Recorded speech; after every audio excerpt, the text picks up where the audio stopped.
It is Friday, June the 5th, and I'm going to begin reading from Isaiah 55, 8 and 9, and talk a little bit.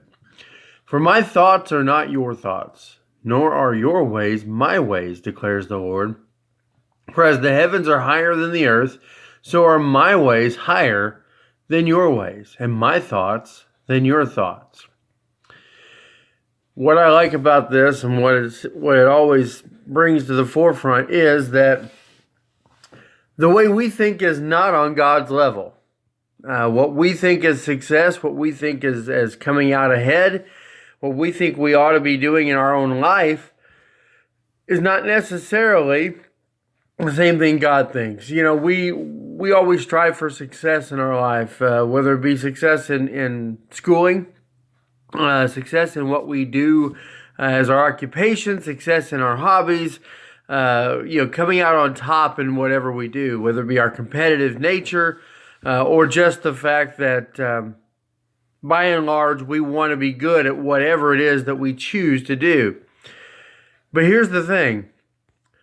Our true call from God is to be faithful, not necessarily successful. Noah preached for 120 years before the rain first came.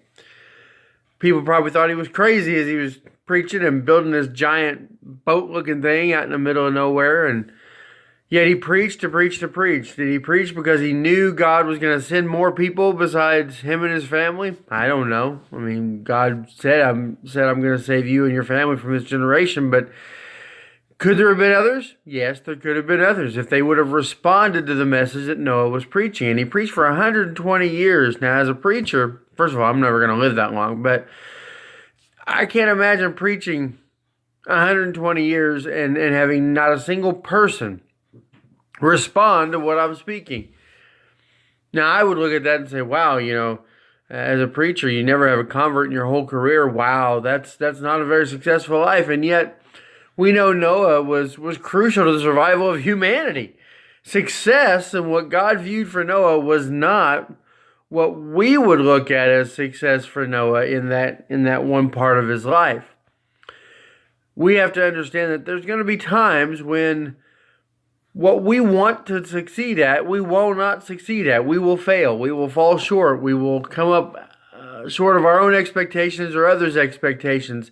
But the fact of the matter is, we are called through it all as Christians to be faithful, to be living for Christ, to work and live and move as we were doing it for the Lord and not for ourselves or for somebody else.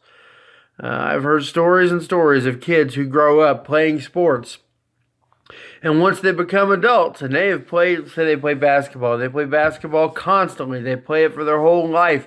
They played Biddy League. They played in junior high. They played in high school. They went on to play in college, and through it all, they would play travel ball, and they'd play basketball 10 months out of the year, and their parents are right there with them. And then once they reach the pinnacle, they decide, you know what? I never liked playing basketball, or it's not fun anymore. See, their idea of success was different. And they didn't enjoy what they were forced to do. They didn't succeed.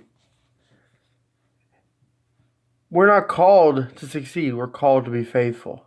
That's true success. True success is at the end being able to say, I have fought the good fight. I have ran the race. And now there's a crown of life stored up for me. That's true success. But it means being faithful to the end. Staying in the Word to the end. I hope you have a great day. I hope you're challenged by this. We'll see you tomorrow.